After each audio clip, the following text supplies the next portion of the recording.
Welcome back to the Gaily News, your daily dose of unfiltered LGBTQ plus news, served just as it happened, with zero apologies.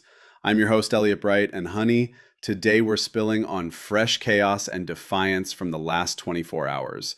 We've got conservative meltdowns over jeans ads, a Green Party mess, a New York AG fighting for trans YouthCare, a Pittsburgh judge slamming the DOJ, and Russia's latest crackdown on queer rights. Let's dive in fierce. First, conservative Christians are losing their minds over a Levi's jeans ad featuring queer rapper Doechii. The backlash exploded today after the campaign, titled Behind Every Original, dropped, with critics whining that shots of people, including Doechii, from behind in denim are somehow harmful to kids or promoting something sinister. This is peak pearl clutching over queer visibility in mainstream ads, because apparently butts in jeans are the real threat.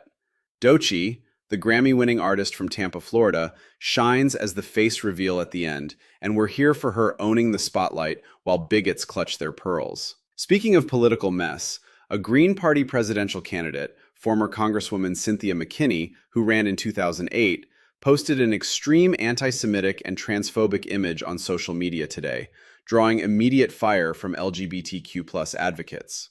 The meme amplified harmful stereotypes, and critics are calling out the party's tolerance for this toxicity amid broader attacks on trans rights.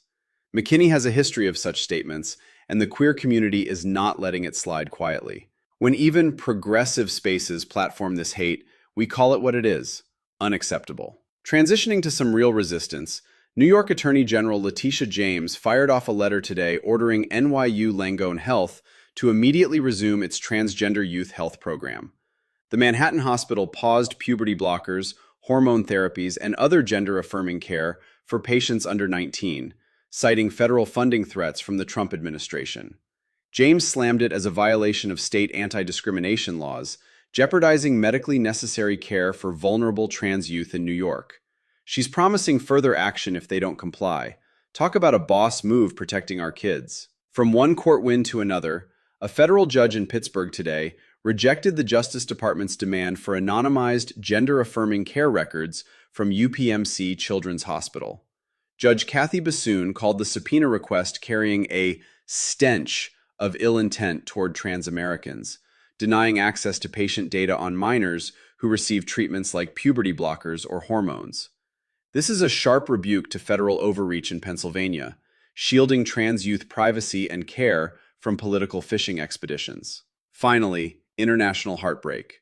A St. Petersburg court in Russia ruled today to designate the prominent LGBTQ+ rights group Coming Out as an extremist organization in a secret, closed-door hearing. The Justice Ministry's lawsuit, filed last month, led to this ban, the first targeting a specific rights group since the 2023 Supreme Court ruling against the international LGBT movement. Coming Out, based in St. Petersburg, has long provided legal aid, community support, and safe spaces under impossible conditions. Now anyone linked to them risks heavy criminal prosecution. This escalates Putin's crackdown, isolating and endangering queer Russians even more. That wraps today's roundup on the Gaily News. We're facing backlash, hate, and repression, but we're also seeing fierce pushback from AGs, judges, and our community heroes. Stay loud, stay protected, support your chosen family, and keep fighting. Thank you for tuning in, darlings.